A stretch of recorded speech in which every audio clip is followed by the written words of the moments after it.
Puerto Rican kid, bald head, loves snakes, loves Blizzy, Sergio Chacon. Yeah. What up, Pa?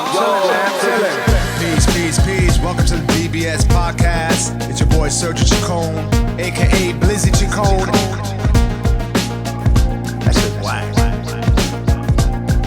I mean, it's always gonna be Dirtbag Shit Podcast. The DBS Podcast. Peace and welcome to the DBS Podcast. It's your boy Sergio Chacon back in the mix. This week I am joined by a fellow comic from the New England area. I met him last year when I was on the road with Chrissy D. He welcomed us with open arms, and the love since then has been consistent. So I'm happy that I finally had a chance to get him on the DBS Podcast. We chopped it up via Zoom. It got light, it got heavy. We got giddy. Please welcome my dude, my friend, the very funny Mr. Josh Day. What's good, Daddy-O? Hey, what's happening, Sergio? Good to be here, man. I'm well.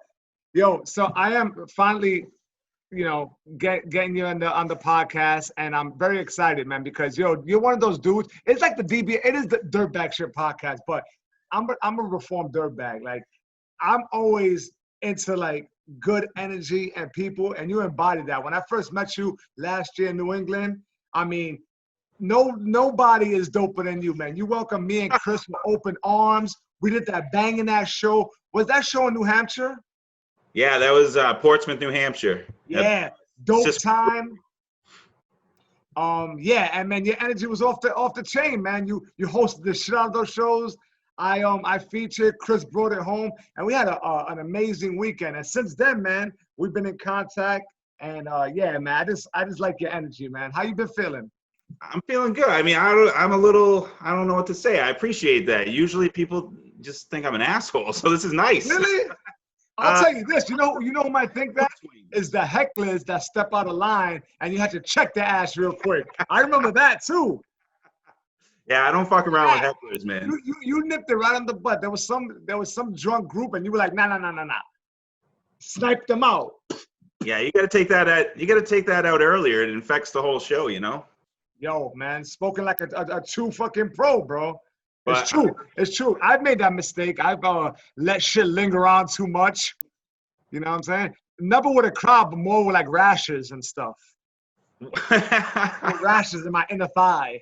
Yeah, you let that shit go. You need a little more powder. Yeah, and that's what it is. That's what drunk assholes are. They're like a fucking rash. You let them get out of hand, and it's a wrap. You know? Yeah. But not to interrupt you, but I appreciate the kind words. I was just excited to be working with you guys. Like, I don't know, it's cool to me when I had never met you before or Chris, but I knew of Chris and having you guys come in, like, you guys are great. Not every headliner and feature is as kind as you guys were. So do you honestly? Do you find that? Do you find there's people that come through your town and they're just kind of like, I guess that they're probably not even that dirtbaggy. That's probably aloof, right? They come across like, yeah, it's less dirtbag and just more, there's a little bit of an entitlement every once in a while, just people thinking that, I'm not even naming names, just people that they feel good about themselves, let's say. Yeah.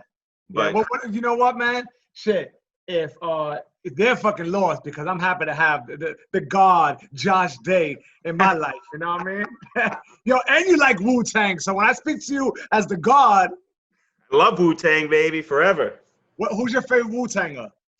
Well, I mean, when I was in my teens, Method Man was my guy, but... Wait, Butch, by the way, I can't believe I just said Wu-Tanger. Who's your favorite Wu-Tanger? I'm talking more white than you. Jesus Christ. I'm falling off, man. You notice I didn't hesitate to answer. I was like, you're like, this is my speed. Who's your favorite Wu-Tanger? Yeah, Method Man was charismatic, man. What's that? I said Method Man was the most charismatic. Yeah, and he had sick wordplay too. Like he was all over the place. But I'd say now Inspector Deck's probably my favorite lyricist, and then Rizzo overall is my boy. So yeah, dope. Down with the meditation, and I like Rizzo's style. Yeah, isn't it nice to see like the evolution of these men? Like Rizzo is like you'll follow him on Instagram. And he talks about meditation, and he has quotes from like the for Buddhism, and I love reading it. I love, you know, the fact that these men have found like a central location where they find peace, you know, and Yeah, especially coming, you know, I obviously am a white boy from New Hampshire, but coming from where they came from and like hearing their lyrics back in the day, like it's nice to know that you can work through all that and then, like you said, find a peace and help other people kind of figure shit out. And yeah, man, fucking RZA used to smoke dust blunts and hide razor blades under his tongue. right, exactly. I mean, we don't know he doesn't do that now, but he probably doesn't. He's just at home in bed with a razor blade under his tongue. He's like, just in case. He's like, I used to take mescaline tabs and hide a razor under my tongue back in the Palladium. That was before Bobby Digital. Remember, what the alter ego Bobby Digital? Were you into it?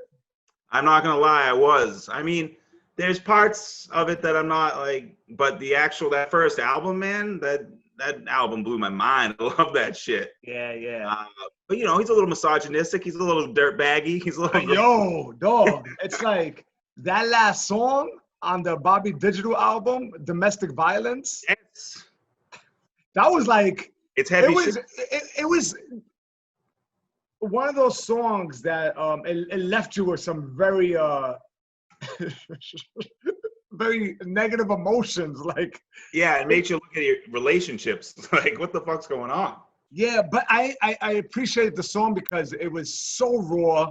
It was funny, but it was hard. It was kind of like watching a fist fight, you know, and like seeing blood. But it was a lot of fun to listen to. But I was very careful with how I played that song. I would never play that song in front of women. Like that was like me by myself. Yeah.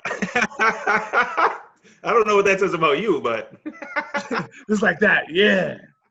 On the bus, like that. Isn't it crazy the certain shit that we listen to, just like, and no one has any idea?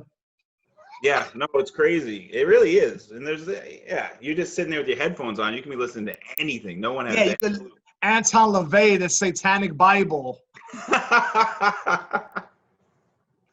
You know, my biggest fear. And this is some real shit. Like, I always got nervous if I was on a train or bus and someone knocking my earbuds out and then like it revealing what song I was listening to, like Sarah McLachlan or Melissa Etheridge or something like that. And I'm like, oh man, this is like fucking my street cred up. He pops out. You just hear, "Come to my window." Right. Yeah, but you know, real men listen to anything, baby. We're all yeah, and I love music, man. Everything in there. It's about being eclectic. You know what I mean? Yeah, for sure, man. I used to just listen to the Sesame Stream theme song over and over again on repeat. Really? No. Yo, you made me nervous with that one. I was like, oh shit, he's about to reveal some bombs early on. Oh man. So you're out in New Hampshire. You know, New Hampshire, live free or what is it? Live free or die? Live free or die, yeah. It's like nothing else. It's live free or die. It sounds like 50 Cent's first album. Live free or no, get rich or die trying. Live free or die. New Hampshire has a special place in my heart, man, because I've always enjoyed the New England area. I have family in Boston. Every time I had a chance to go to New Hampshire, I always had a good time. You know what I'm saying? I love the wildlife out there. And you're quite the outdoorsman, right? Yeah, last time we tried to do this podcast, I was in the middle of the fucking woods and you couldn't hear me. I'm like, it's gonna be nice. You're like, I can't hear shit. Yo, it was hilarious. You were hiking in the woods looking like a Sasquatch. I had my mask on. You had your mask on. You had a chipmunk on your shoulder and a duck like fucking pecking your beard. That's the way I like it. I really awesome. Nature's been kind of my savior in this pandemic, to be honest with you. Oh, I bet, man. Finding all these new trails. And that day I was in an osprey rookery where there was blue heron. And they were just huge blue herons flying all around, man. It was wild. And awesome. I love that shit. That's my therapy kind of, you know? Yeah, I bet, man. I recently just bought a car so I can go hiking and stuff like that. Go to Jersey, go to upstate, just to get away. We just got a car today, So maybe I'll be out in New Hampshire hollering at you like, yo, lead the way, daddy-o. Let's do this. You wear your mask. We're good to go, baby. And for some reason, I'm just wearing flip-flops, and you got me hiking. I'm like, oh, I lost my flip-flop, Josh. This hurts. I don't know what. Off the bat, I trust you so much. Like you take me on any hike, I'm following your lead because you're a big dude. I feel like if there's a hedge in the way or a boulder, you're like, move, Rob. My friends are here. And I'm just like that. Years ago, I don't have that strength anymore, but I did grow up in the woods, so I'll take you where you need to be. I'll make sure we're careful. Now, were you always into that as a kid, or this is something you've kind of got into later? I kind of grew up in the woods. Like I grew up in Sandown, New Hampshire, which is like rural New Hampshire. And we had trails everywhere. I grew up on a lake. And we were going camping, snowmobiling, like all that sort of stuff. So yeah, it was like nonstop. So I think that's kind of why like I got away from that for a minute as like in my 20s and early 30s. And those were probably like the worst times of my life as far as like mentally and like all that. And now that I'm getting back into it, I'm like, oh yeah, this calms me down. It just, I don't know, it centers me not to be. What do you think happened during that time that interrupted that flow, that one with nature? I think it was just life in general, getting older and starting to realize you got to figure shit out because there's responsibilities as an adult.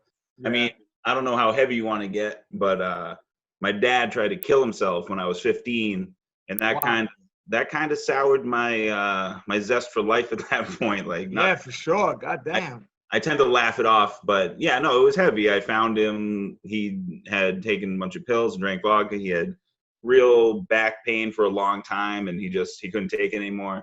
But he survived, and he went to therapy, and I ended up staying with him for a while, and we thought he got it all back together, but we never like reconnected again super well, and I was always mad at him for doing that, and he was obviously crazy depressed, and I couldn't process that as a teenager, so it was a lot. But yeah, I think that kind of I've said to my wife, I'm like, yeah, I just kind of feel like I stopped caring about things for a while there. Like I kind of zoned out, and I got heavy into drugs and alcohol, like not heavy, but so yeah, that's kind of. And now I'm 41 now, and I'd say in my late 30s, I started to like really. This guy's 41 with a baby face. I got a baby face. You shave this off, you wouldn't know, baby. For real, man. It's awesome. But yeah, so anyway, I would imagine if you have a parent, family member who does that, like you're feeling, kind of like abandoned. You're feeling like, oh, how selfish can you be? And then you're internalizing all this stuff, and then it affects a lot of people, man. When someone wants to harm themselves that way, it just affects everyone around them. I mean, it's just like. Yeah, how do you patch that shit up? I mean, I guess it's like family therapy, that. Who the fuck knows, man? Yeah, I mean, I don't know. I'm still figuring it out, again, like, I know we're talking about real shit, but I don't want to come on the podcast and get super heavy, but he did end up killing himself in 2005, so he ended up getting it done, but at that point, we kind of thought he was figuring shit out, so that was like a real kick in the balls. So I think I was 22 when that happened, so... or whatever, 22, is that right? I don't know, whatever the age was, in that range. Did he try to do it the same way with the pills? Well, the first time he overdosed on his medication, and don't want to get too graphic, but he ended up shooting himself with a shotgun that we had in our storage unit. Wow. Yeah, so... I mean... He wanted to do it this time. He was like, I'm not coming back this time. Yeah, I'm not rolling the dice with the pills. We're gonna... Which, I mean, Good for him. Like, he learned, right? Like, he learned a lesson. He figured that shit out. Yeah. He was always telling me, learn from your mistakes. But, yeah, so and that's what comics do, right? We're fucking talking about your pops passing away. And it's like, yeah, it's a roll the dice with the pills, but the gun is pretty accurate. And you're like, yeah, if the first time doesn't work, try this. But it reminds me of George Carlin's bit. Remember when he was talking about... He had a suicide bit, and he was talking about, oh man, I want to kill myself, but I thought about it, like, oh, I got to go to Home Depot and get a ladder, and then I got to get the rope, and it's like, oh, where do I find the rope? And it's like, it's just, oh, I can't do it today. I got shit to do. You know Yeah. Well, there's just so much shit in your daily life. You're like, you know what? I'm gonna take care of this. Right. I had a friend who took his own life. We weren't too close, but we were friends. But it wasn't a guy. I met him in the comedy scene years ago, and he the way he did it was odd, man. It was very premeditated. He like sealed up all the windows. And I'm sorry, I'm gonna get graphic because I don't care. He sealed up all the windows. He put his head in the oven and just put the gas on. Damn. Like that's like, the day before he had to make sure that he had to get silicone and and not everyone knows how to open silicone. That's a tip off is a bitch. Yeah. You gotta cut at an angle. You gotta put a little screw to get the how you pop the silicone. Yeah. I wonder if he got mad if you over siliconed an area, or was he sloppy about it? I don't know. I got questions. Weatherproofing a house is tough enough. Like, there's always a draft coming in, so it's like I don't know if I would trust myself to do it that way, honestly. Yeah. But, I'm sorry to hear that about him, but that is very meticulous. Yeah, man. And it's funny because he had dreadlocks, and his dreadlocks looked like shit. I'm like, how are you so fucking precise with this? But your dreadlocks are a fucking mess. Like, come on. In on a dead dude about his dreadlocks. Yeah, come on. 38 years of living, you've had these fucking nappy ass dreadlocks. You could have I would have got you some bee wax, sharpen them up. I mean, get rid of. I admire your spirit. I had no idea you experienced that, and you were and that was part of you. I had no idea, and to hear that now, it just puts me in a place where I'm like, holy shit, man! Like, you're a beautiful human being. Like, you've been through some shit, and you don't at all push off an energy of of despair or negativity, man. So props to you, man. Well, I really appreciate hearing that, because I've been working on it recent years, but I've been a very negative person that's kind of been my comfort zone, is being angry at things, being negative, pushing people away. So yeah, I think I have grown to a point where I just realized everyone's hurting out there. So it's we should be kind to each other and just try to figure it out. There's people in the comedy scene and my family and friends will be like, nah, he's a fucking asshole. So what steps did you take forward after your father's passing? Was it therapy? Was it medication? Was it a little bit of both? I mean, I met your wife before. She's a beautiful person. She's obviously mad supportive. So you have that secure, which is dope. Because your ass could be alone in the fucking cabin with a chipmunk. Trust me, I know. And that's where I thought I would be at this point. Long before pandemic, I thought I'd be living all alone and not being living like the Unabomber in Montana. Exactly. Sarah, my beautiful wife, is amazing. I've told her, it was in my wedding vows. I'm like, I'm pretty sure you helped save my life. Because I had started to figure some things out. Finding comedy was really a huge thing. Yeah. In the immediate aftermath of it, it was me and my sister. Wait, real quick. I'm sorry to interrupt. Were you doing stand-up before your father's death or after? No, after. He did in wow. 2005, and I started in 2012. So okay, yeah, quite some time after. But wow, you've only been doing stand-up 8 years. Yeah. Oh my God, I thought you were like a grizzled vet, man. You handle yourself well up there. Thank you, man. Yeah, I'm fresh. I'm green still. I'm 8 years is new, man. 8 years is new. I've been doing. I'm 40. I've been doing comedy 43 years. So. 43?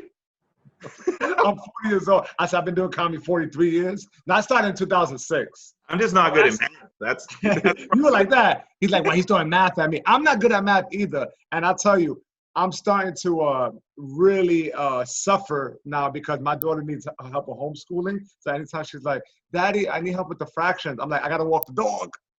Yeah, no, my wife Sarah is a teacher, and anytime she was doing a lesson, I'd be doing the dishes or something, listening and being like, I don't know what the answer to that is. Straight up, afterwards I'd be like, yo, so what was the answer again? Yeah, you don't need to know the answer. It's all right. She married me already, so we're exactly.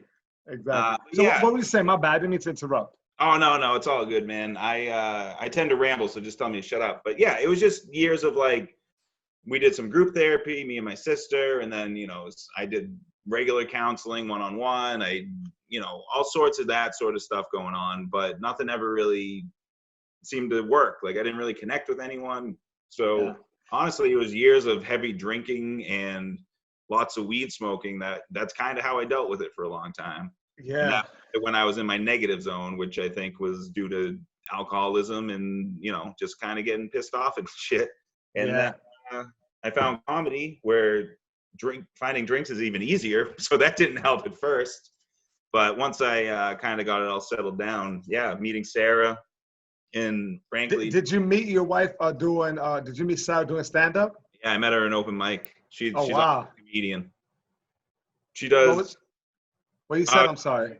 she's a comic also, but she's a full-time teacher, but still does comedy as well. So Yeah. That's dope, man. yeah, it was cool. It was nice, and she also like understands the lifestyle and all that. So she Right. kind of like knows the things that can happen, and so she was always looking out for me and understanding when I wasn't coming home, and just working at night and stuff like that. So, but yeah, she's really just helped me out because she's super into meditation and she's got a lot of empathy and compassion, and I'm starting to like really feel that more and more. I used to be, I think I was real selfish for a while. Like I was really just being like, oh, my dad killed himself, my life sucks. Like, you know what I mean? Like pulling it inward, and then like, so now I'm trying to do more of the positive stuff, and like Yeah.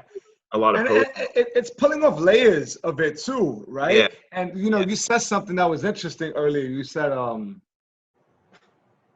I believe you said something along the lines where it's like, whatever. I felt like you were getting to when you're in a certain place, it's familiar to you, so it's easy to stay in that cycle.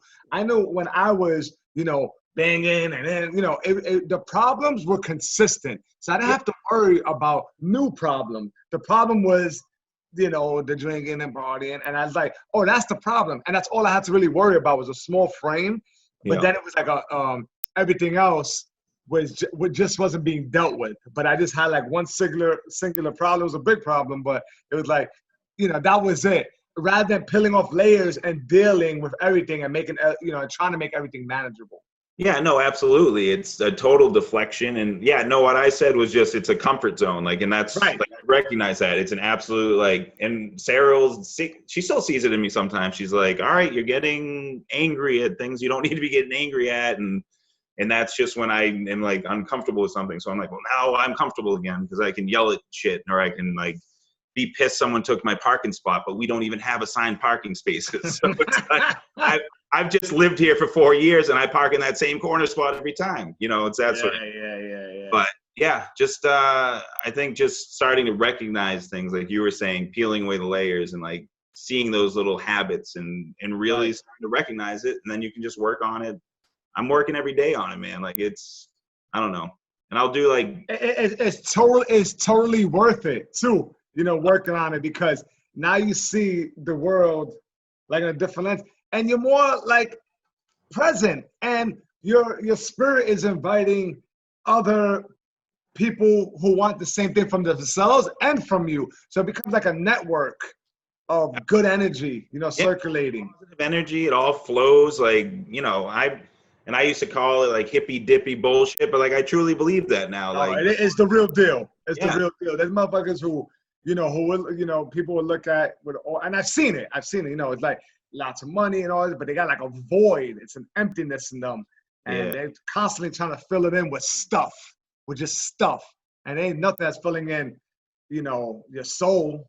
right, There's right. nothing that's in like your soul, like, and they can still be very, they can still be very influential and and persuasive with what they're selling, whether it's entertainment, whether it's an invention, that still has its place. But them as individuals, man, if it's hollow in there, that's a sad place, man. Yeah, I think that's why you see lots of super rich people unhappy and doing weird shit and crazy shit. Like, Yeah, you see it all the time. yeah, there's, I think as a human, you just are in pain a lot. And if you don't recognize it and work on it, then you're just going to stay that way, and you're going to push it on to other people. And yeah, it's like you said earlier, it's like a rash. If you don't take care of it, it's just going to spread. And then, yeah, you're bringing other people down. And so for you to say, like, we came in and you were, like, so welcoming and all that, like, I'm psyched to hear that, because I feel like in the past I might not have given off that vibe. So Yeah. growing, baby. I'm growing. Yeah, that's what's up, man. That's what's up. Let me ask you, have you had a weird experience in the woods? Like, have you fucking had a, like, you got moose out in New Hampshire, and anybody from New York or beyond or whatever, if you're not from you have moose in New Hampshire, on my bugging, or is it elk? Oh, no, we did. Yeah, I mean, honestly, I haven't seen a moose in the wild since I was probably like 10 years old. Yo, but those things are big and they're pretty aggressive. Yeah, they'll fuck you up, especially if they have a young one around. Like, Yeah, don't get it twisted. A moose is not like, that cartoon character you've seen with a turtleneck on, laughing. I don't know what cartoon that was, but I definitely seen a moose when I was young with a blue turtleneck on, and he was as fuck. The moose will have your ass. Yeah, no, moose are naked and pissed. Like, they're not dressed up out there. Have you had a weird experience? Not really, man. To be honest with you, I see mostly birds. I haven't seen a lot of animals out there. I definitely get lost and scared a lot. Like, I'll lose the trail and be like, am I going the right way? And then I'm 2 hours past when I thought I would be, and I started to get nervous. That is scary. Yeah, no, for real. Like, even though I'm on, like, paths that are supposed to be marked, like, sometimes you can't really see the markings. And yeah, no, my Sarah climbed she hiked a 4,000 foot mountain in the White Mountains, Mount Pierce. She went by herself, and I was like, make sure you have water, food, charge your phone, like, be ready for anything. It was By herself? Yeah, she went by herself, and, like, I'm not going to stop her. Like, she's an adult woman. She can do her thing. But I was definitely like, just be careful. And then she's texting me being like, I think I got lost. I'm going the wrong way. And she came back with, like, giant blisters on her toes. It took her, like, 4 hours longer than it was supposed to, because she was walking sideways on the mountain and not down the mountain. Like, I don't mean to laugh about it now, but I'm like, probably should have known you were going sideways and not down. Like, but yeah, so shit happens out there. But when I was younger, the biggest thing you would find is just, like, a bag of porno mags in the woods. Like, that was a regular thing back then, man. I'm serious. That's hilarious. It's like the difference, right? Like, the dude in the city is in the bathroom rolling up a porno mag, putting it around his thing. That's when you're like at the peak of your puberty, when you just wrap it around. It's like, I'm going in this way. Why do we do that? Why do we do it? I think everyone's done that, right? We just wrap the thing around and just, I don't know what you say. You wrap the magazine around? I've never done that. You just said, why do we do that? I tried to take us to the dark side. You saw that? That was seamless too. I was like, why do we do that? I didn't even flinch. Just wrap the magazine around. Careful with paper cuts with that, man. Jesus. Staples. Yeah. I do. I remember we found a trash bag of just porno mags. And it's like, who's doing that? Like, some guy's like, take the trash out, honey, and just runs in the wood, fucking rubs one out, tosses the bag, and gets back home. Just the whole bag and runs home. I mean, it's just like, it's such a different world now. Kids don't have to worry about that. Everything's accessible on the phone. Like, I remember if I wanted to get a DVD or something, I would have to go at a certain part of the day, like at nighttime. And, that place is always really well lit, but like in a seedy part of town, I'm like sneaking in. I look like one of those guys, with a trucking trench coat with the collar real high. And it's like, all you see is my eyes. And sometimes I would just run in, grab what I can, and just get out. 'Cause I don't want to stay there too long, in these weird aisles with a creep, Yeah, you never know who's lingering in there either. Like, it's always one other person uncomfortably close to you. Yeah, giving me side eye like this. Exactly. Fucking weirdos, man. But yeah, no crazy stuff in the woods these days, unfortunately. Yeah, I appreciate the fact that you're keeping busy with the Zoom, and it's funny because you've been so generous with yo, Serge, get on it. And I actually did my first and only Zoom show since the pandemic with you, and I actually enjoyed myself, but I can't bring myself to want to do any of it anymore, man. Like, what they're doing out in the city is like comedy clubs are having people on the, just performing in parks. Not like what you're doing. You're doing like, I believe I saw a promotion for one of your shows. You had a mic, a stage, people were showing. This is like you're literally dropped in the middle of a park, and they send an email blast. And people who go out want to watch comedy, but they're like, 12 feet apart, 12 feet away from you, and you just got your hands in your hips, and the sun is still out. There's no, there's no mic, and you just don't have a mic. Why isn't there a sound system? There's nothing. It's just like you're on the grass. So you basically just you could just be a crazy homeless person yelling. Yeah, like a street performer, like. I can't do it. I can't, and then I felt guilty. I was like, oh, I should want to do this, but I don't. And it's like, a lot of people feel the same way, but there's really good comics who are doing it. You know what I'm saying? I feel I need to put the energy into the podcast, connecting with my dudes like you on here, and doing it that way. Uploading it and letting people, if people want to, get my comedy or the stories from the people I'm interviewing, this is where it's at. You're not going to have me fucked up on some fertilizer next to a hedge. I think the other day there was a rainstorm, like a hailstorm, and this, in the middle of the park, in the middle of the show. Oh, awful. Nah, it's tough. And I definitely first of all, I love that you're like, man, I had a great time on your Zoom, but I never ever want to do one again. Instantly. That's cool. No, and it's like, I had a good time, but there's something about it that, and it wasn't that particular show. There's something about doing what we do on Zoom it's hard for me. I don't know what it is. I mean, I know what it is. It's the connection, and people were like doing this, and I know it's gotten better. Like you can hear the laugh. It's just odd. Yeah. No, don't get me wrong. It's an awkward way to do stand-up comedy. But in that, you were on the first one, I think, that we did. Yes, the very first one. 6 people there. And, yeah. But now we have less people, but we figured out how to do it so you can have the sound on without being super. So you can hear laughs now and stuff. But when it comes to that, I basically just started to do it. We were raising money for local hospitals for COVID. And recently we've been doing it for the Grassroots Law Project, which is a Black Lives Matter foundation. So I've been doing it mostly for that, but I've also had people and comedians that did them that were like, hey man, that was really fun, really therapeutic. Like I did not expect to have a good time and I really needed that. And there's been regulars that have sent us messages being like, hey, thank you so much for doing this every week. But meanwhile, there's weeks where I'm like, I don't want to do this fucking show. This is stupid. Yeah, no, that's good that comes out of it. I felt good after I was done with it. You know what I'm saying? Yeah. I felt good, and it was actually a good time, and I saw people like into it, Yeah, but it's definitely weird, and there's definitely when it's over, I'm like, all right, that's over. Like, you know what I mean? Like, I was recently asked to do a show at a diner, and then I was stressing all week. Like it was like you're on the back of a fucking pickup truck. Like I started thinking about I'm athletic, but how am I gonna get on this pickup truck?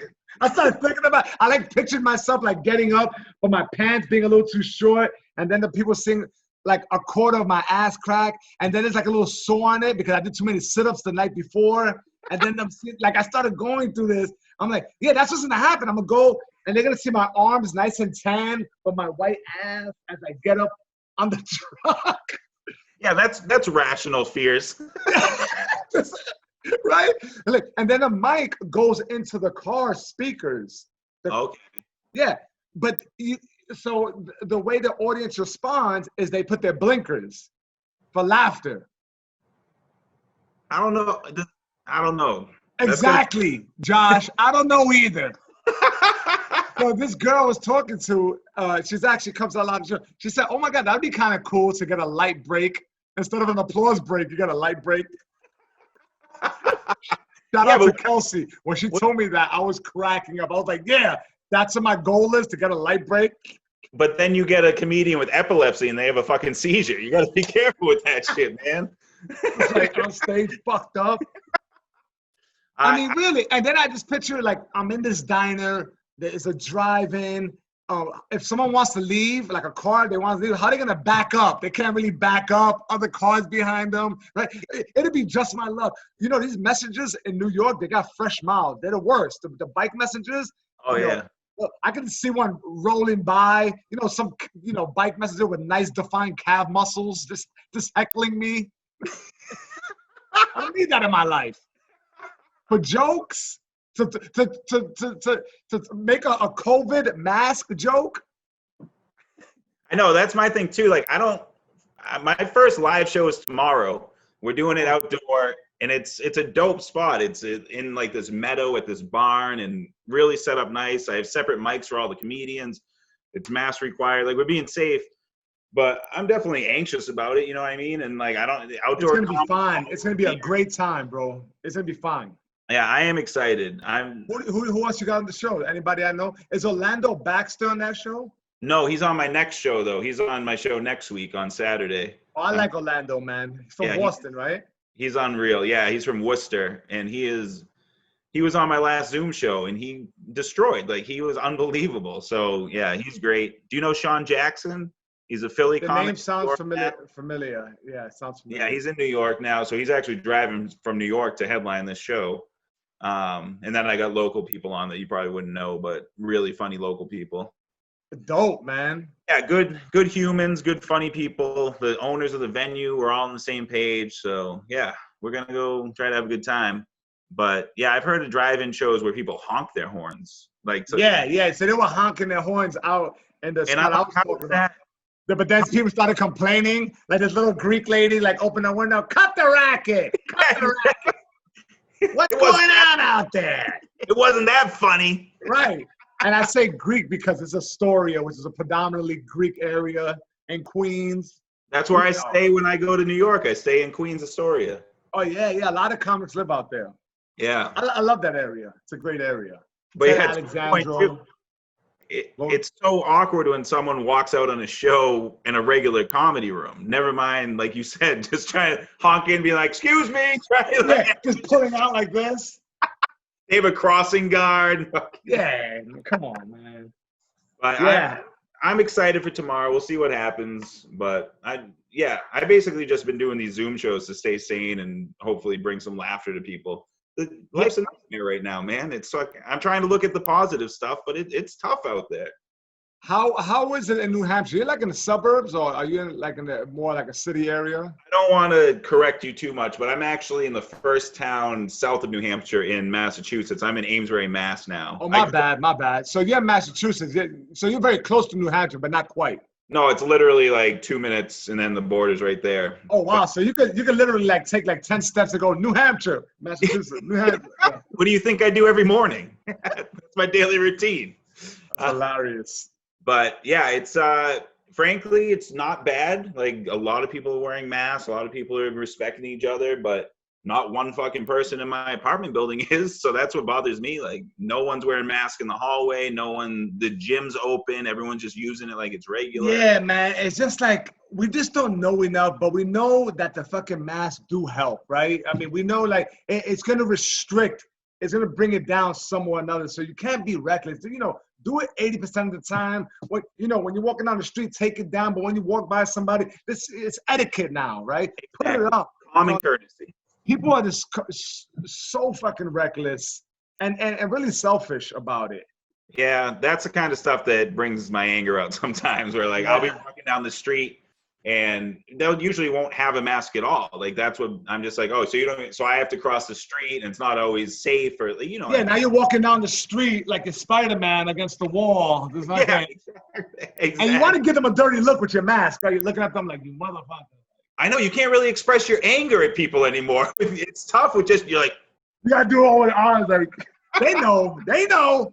But same thing too for the people that you're like smiling at. They don't know that either. So I feel like a lot of people think I'm just a creep staring at them, but I'm like, I'm smiling under this mask. But you're also like a big guy. Like, you could probably get some people to get their fucking mask on. Yeah, Put your underwear right now and put it on your face. I do feel like I scare some joggers sometimes. Yeah, big guy. How tall are you? Like 6'5"? Oh, not 6'4". quite that tall. Yeah, he's big, man. Fucking I think big. I lost a little weight though. I'm down to like 260 now. Just 260. Like 280 when you met me. You're heavier than Mike Tyson, Bob. Mike Tyson's fighting again. You could be an opponent for. You heard about that? Mike Tyson and Roy Jones are fighting. No, I didn't Yeah, know. it's an exhibition fight. So silly. That is very silly. I'll probably still watch it. Yeah, I'm gonna watch it. It's the day after my birthday, September 12th. I'm watching that shit. Oh, nice. Yeah. Yeah, So in New York, New York, I think did a pretty decent job with controlling COVID and everything. I mean, there was that spike, but now it's been mellow. But there's people out there. I went to the bodega, earlier today, and there's a guy, and like it's a young kid, and he's got like this, Yeah. like he got it on his bottom lip, like he's biting. Trying to fight herpes.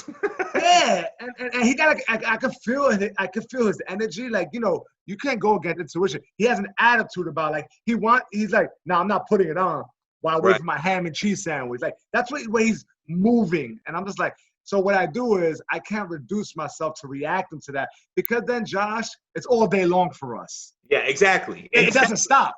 Yeah. Because then we're gonna be like this on the news. And that it doesn't stop. That's not healthy for us either. Oh, no. So like I tell myself, I'm not gonna allow that to penetrate what I got going on here because it really doesn't stop. I just try to, when it's really in my jurisdiction, like within let's say 6 feet, then but if the guy's in the store in the back, fuck, I can't police it all. Right, exactly. You know what I'm saying? I mean, long before this, I was trying to correct social injustice as far as fucking like which way you're pushing your cart down an aisle. Like, it's just annoying people. And I feel like they always have faces like this. Yeah. Right? Or the people like, exactly. it really is annoying. But I try. Give me 1 second. I try to keep my response to that stuff at minimum because it'll chip away at you. Yeah, absolutely does. It weighs you down. It's not worth it, and you're not going to change anyone's mind either. Like you're only going to get into a confrontation. No one's going to be like, "Oh, you know what? You're right." You know what I mean? Like someone who's doing that's like, "All right, come tell me to put my fucking mask on." Right. And then next thing you know, you're knocking them out. You doing boxing these days? Are you doing online stuff still? Yeah. So so virtual training was a big hit as soon as the pandemic hit, and I didn't want to do that shit. I didn't want to be the Billy Blanks of the Lower East Side, the Puerto Rican Billy Blanks, like 1, 2, 3. But I realized I gotta make some. I gotta get it rolling. So it took me 1 day. I was hungover for 1 day with the idea of like, oh, I gotta be on a computer throwing punches, and I enjoyed it. It was a holding space. Yeah. People were into it. And then I got some individual clients. And now that we're able to go to the park, I wear the mask, I train people, and it works. So I'm doing like 70% outside, a few virtuals. But the virtuals, man, it's like you're limited to what you can do. Sometimes I train people on a Zoom and like, this is the frame, right? If they're doing push-ups, all you see is like a bun on the corner of the fucking screen. Like, I'm like, yeah, great job. Good form. Every now and then there's like a kid running by. She's like, whose kid is that? I'm like, it's your place. I have no idea. So like things like that are weird. Keep it moving, man. I'm glad it's getting stuff done because that's important. People need that too. My buddy is a boxer as well, and he started doing lessons again, and like it's part of his therapy. It's part of his how he stays sane. So people need that for sure. And I'm definitely realize physical health is definitely related to mental health. So absolutely, man. You get the dopamine, you feel one with yourself, you feel like confident, and you're getting a sweat, and it's just it's probably the single most if you're not doing it, you're doing hiking. That's in that physical activity. If you're not doing something physical, you're playing yourself. You have to we're meant to move. We got limbs, we are meant to move. And we can't take it for granted. It's very important. And so I just got to think of creative ways to keep the ball rolling because, who's to say that people are going to always want to do outside sessions? We're hitting August, baby. You know what I'm saying? It's going to get hot. Yeah. But that'll be nice, sweating that shit out, baby. Yes, I do sessions from like, every day is a half day of school. I do sessions from 7 to 11. That's it. And I'm home. Nice. I'm home with the AC like that, like an old lizard like that. You know, just letting that air hit me like. Do you release the video for these, or is it just audio? For the absolutely on YouTube, yeah. Oh, nice. I didn't realize that. You've been mugging to the camera a bunch, and I was like, I'm really playing it up. I was once told by a recruiter from Paradigm Talent Agency that Sergio's strong suit is his facial expressions. I'm always like, basically what he was saying, he can't, yeah, and I got to go too. He was saying he can't write a solid joke, so he relies heavily.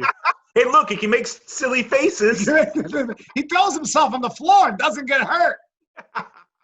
No, I like those. Are those fronts? Is that I guess, yeah, these are gold bottoms I got in Brooklyn. Man, I was so excited about getting them, but then I was a little scared. I felt like I had to hide it from my wife. I'm a grown man. Like, she came in, I was playing. I was in the apartment singing some Old Dirty Bastard. I heard the door unlock. I'm like, well. She's like, why aren't you smiling? Just, I'm fine. I always wanted to do that, but I never thought I was cool enough, man. I was like, I'm fronting if I get fronts. You know what I mean? Yeah. I always get those grizzle ones with the fangs. With That's the what fangs, I want. Yeah, man. Fronts. Yeah, it's something I wanted for a long time, and I treated myself 2 years ago, and I got them. Nice. But one time I did stand up, and I left them on, and for some reason it was like I had a marble in my mouth. It just didn't work. People were looking at me like this, like. Yeah, it was kind of whack. It was kind of whack. What did you say? Yeah. Come again. Yeah. So So I'm waiting it out. I'm just gonna wait it out because actually, so there are a couple of shows that me and Chris are booked for, and they're outdoor shows, and that's where I'll be doing. They're outdoor shows, but they're at comedy clubs like Stress Factory. Yeah, they'll be set up more. They'll be set up like a comedy show at least. Yeah. You know. Yeah. No, I think the shows can be good because people are definitely hungry for it. But like, yeah, I don't think you should be inside your vehicle or like that stuff. That makes it tough, man. That makes it real tough. Yeah, and I almost feel like people feel bad for us. Like, oh, let's go see the comedian. Yeah, they need. You know, like what do we do? Fucking pass around a hat? Like, well, I don't like. You know, I get it. You know, what we do is grisly. You know, what we stand up comedy is like it's like the real deal. But I hate when it becomes across like, oh, let's support the comics, you know, because we're already looked at as like the bottom, not the bottom, like so it's the hardest, but it's definitely like, you know, like it's the hardest thing to do that most people don't respect. Like it's one of those like people respect it in the sense like that, yo, you get up there, but there's a lot of bullshit that comes with it, right? I feel like there's a lot of people that they try to tell you, oh, you could do this or that up there, that would work, and I'm like, go up there and give it a shot, bro. Like, let me see what you got. Yeah, I mean, listen, man. The worst thing a comic, or you could tell a comic is out to the stage, hey, I got something for you. Yeah, exactly. That's actually not the worst. The worst is when they're like, oh man, Josh, that joke about your daughter and the carriage, that's so funny. Like, I don't have a daughter. That was Sergio. Yes. That one. Or, you know, a drunk patron. They might go up to you and be like, Josh, you were the funniest one tonight. And meanwhile, right beside you, like that. Yeah. And that happens all the time. And no one's exempt.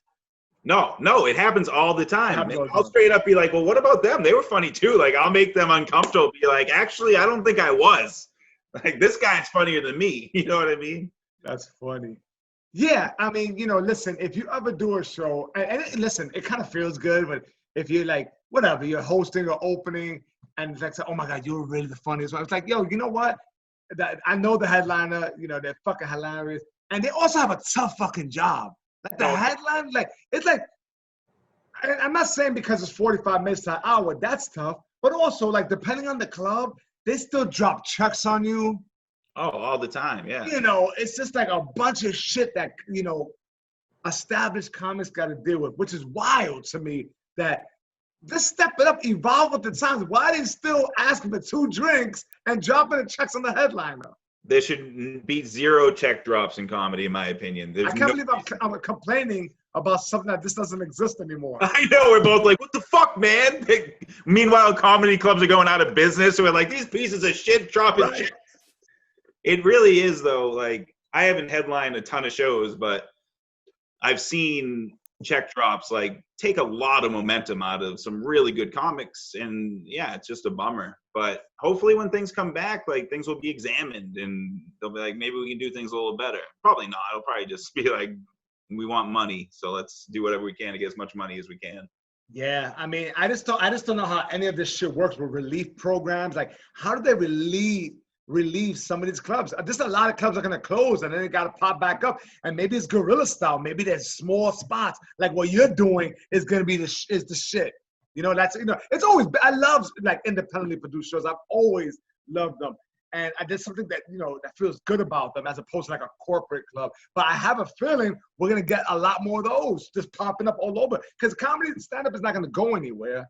You know what I'm saying? But where it's popping up may be different. It's not going to be this fancy, smancy club, you know, because people are not doing it. They're probably not going to allow that many people in these New York City clubs that got this crazy overhead. I don't care what kind of crab ragoon fucking patties you're selling. The food can New York City rent. Yeah. But by the way, people are so fucking committed. I'm sorry, Charlie. I didn't mean to curse in front of you. My daughter passed by. Are so committed to going out, and they don't want to take food to go. They sit in the middle of the street with a fern next to them. That's what they're doing. They put a fern in the middle of the street, Josh. A fucking fern. The owner of the establishment has no idea how to take care of this beautiful plant. He's like, get a fern, let's put it there. And now you're like sitting and you're having a cocktail with shrimp and a bus just passes by you, a bus. So now you got bus soot from the exhaust on your shrimp, and a fern just hitting you in your face, and smelling New York City street garbage. Yeah, I don't even want to eat a candy bar walking down the street in New York City. Never mind a fucking meal. They're just you're literally in the middle of the street, so parking is like it's non-existent. So are streets not open at all? And Yo, dogs, 50% of the streets are just fucking ferns. And they're all dying because no one knows how to take care of it. Yeah, and some girl named Macy, just like this, with her drink, like that. Macy, Megan, and Brooksy. It's wild. It's just it's silly to see these people who are so committed to eating outside. Just take the shit to go. Support the business and take it to go while you're in the street in the humidity. I never understood. I mean, I get going out to eat and like it can be an event like before all this happened, but like I never really liked to that much anyway. I like to get my food and go home. I don't want people watching me eat. Like I want to be chilling, watching TV. But you got people screaming, I want to go out to eat. And it's like, who gives a fuck? And like you said, now you got whatever. It's wild, man. People are out of their minds. You know, we're artists, you know what I'm saying? We're entertainers. So we see a lot of the nightlife, and we see a lot of this shit that what people are like, dude, we're on the other side of that, right? It was like, we want to be far removed from that. Like, you know, going to a club doesn't excite me, you know? Like, after the show, I don't want to hang out. I want to be out, you know? Like, I'd rather do something low key. Yeah, I want to go chill. I want to go home and pet my cats. Like, I want to, you know what I mean? Yeah, that's it. Shout out to Frills. Oh, he's beautiful, man. What a beautiful, majestic feline beast. She's pissed I just picked her up, but she's beautiful. She looked up. She was like this, motherfucker. She's like, I was sleeping, motherfucker. Animals, man, during this time, I mean, I love all my animals. You know, I'm a big animal guy. And that's why, like, every time I speak to you, it's like, what kind of animals did you see on your hike? But, I mean, during this time, I mean, I feel like my animals have really kept me censored. And it's just, they're absolutely amazing. I got cats, I got dogs, and they're fucking amazing. I didn't know you had dogs. I knew you had snakes. I got 8 snakes, 3 cats, and 1 pit bull.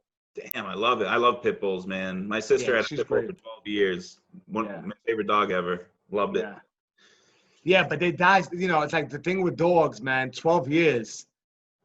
It's like a 12-year-old kid just passing away. Like every time you got a dog, that's Fuck that's you. what it is. Gosh, that's what it is. Just put that in my head. I'm just gonna picture a kid dying every time a cat dies. Well, actually, I'll probably be less sad. I like animals more than humans. Let me ask you, when you were like a drink, do you still drink, or you just keep, or you stop completely? No, I still. Well, in the pandemic, I've had some beers on 4 occasions. I've had beers in the past. But 5 you monitor it. You're careful with it. You're like Yeah, it used conscious. to be. Frankly, right before the pandemic hit, I had decided I was going to stop drinking because I was like, you know what? I'm getting out of shape. I'm making not such great decisions at age 41. So I was like, fuck it. And I had stopped for 2 weeks, and then the quarantine started. So before that, I was drinking pretty heavy, and now almost not at all. So Yeah. It was actually I asked because you said that like after your father's passing and stuff, you like wilding out, like drinking and smoking a lot. I just want to know if like you stopped completely. So you just kind of just monitored it. You just kind of like yeah. you're not like a sober guy. No, I'm not full sober. I'm not straight edge, but I think the quarantine helped a lot, honestly, because doing, like you were saying, we're out at clubs, in bars doing shows late at night. I run a lot of the shows, or you get a free drink on the shows you're on. So like, it was a lot of free alcohol and a lot of easy alcohol. And it got to the point where I was like, I think I'm driving drunk again, which You got to be careful, man. Yeah, and I was just like, I'm gonna kill someone or myself. Like it was a lot of realizations where I was like, I just got to figure this out. So yeah. But the quarantine's been nice because I don't go and buy alcohol.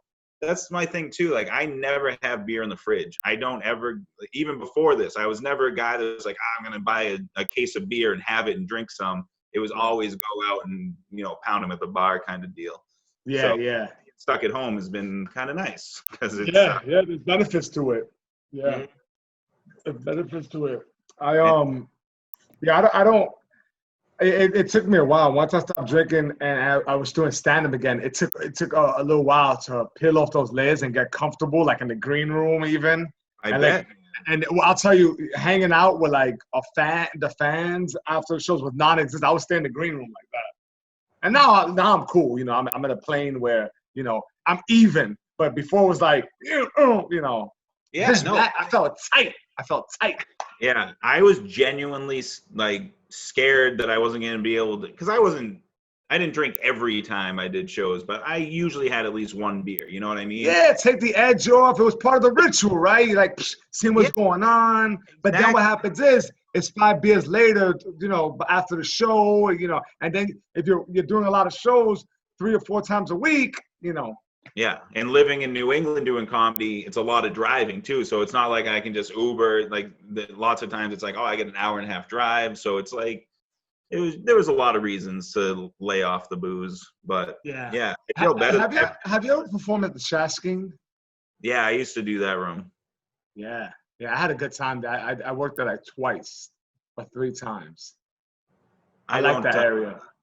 I don't do that room anymore. I don't want to get into it, but I don't do that room anymore. I put the owner's head through a glass door. No, I am completely in the right on this one. I didn't do anything crazy. Let's just say it's not my favorite run room in the world. Yeah, no, that was so I did that. That was my first visit to New Hampshire. That was years ago, and it's funny. I went with Chris years ago, like probably 2007. Oh damn, it was a long time ago. It was a long time. Maybe a little later, maybe 2009. It was a long time ago, and then I did. So then I was in Portsmouth with you. But yeah, man, I can't wait to go back. I don't know. I fucking New Hampshire has so much charm. I love it. I'm gonna visit. I'm going up there with my Fiat dogs. Is that where you brown Fiat? Nice. Yeah. Cruise up. I'd say you could stay over, but you can't because of the pandemic. But you can stay outside in your car. There's Airbnbs I could come in and wipe down real quick. Would you ever consider coming and doing a show up here? Hell yeah! I got a Fiat. I'm out. No one's ever said that before. Hell yeah, I got a Fiat. I'm gonna be like that with the go front like that. I'm a Fiat. Hell yeah, let's do it, baby. That'd be fun. I would love it. I'll let you know how this first one goes, and then we'll go from there. It's gonna go great, man. It's gonna be fucking amazing. Staying positive. Sarah and I are co-hosting it. It should be fun. That's great, man. How I long don't you got I don't want to like because I'm trying not to be negative about people and stuff. And when you mentioned the shaft scheme, let's just say I have personal reasons. I'm not a fan of the current, but you did it before this guy ran it, so it's not even the same thing. So it's Yeah. like when Yeah, you're and like, I had no idea. It was an independently produced show. I had no dealings with that, right? yeah, So before, after, it was just a room that I did. But I do remember the it is first time good. I did it. I It's had a, like the producer brought a lot of his friends. I know them from New Hampshire, like this guy Ryan Gorman, and there was a Ryan's a good dude. you I know like. Ryan? Yeah, I know Ryan. Oh, it's Yeah, awesome. He's the yeah. one that did it. He used to come to New York and he produced this. I don't think he does stand up anymore. I think he was. Yeah, no, he's doing a lot of art now. He does like art shows, before this all happened. He was doing I felt a little bad. It totally slipped my mind when I went to visit.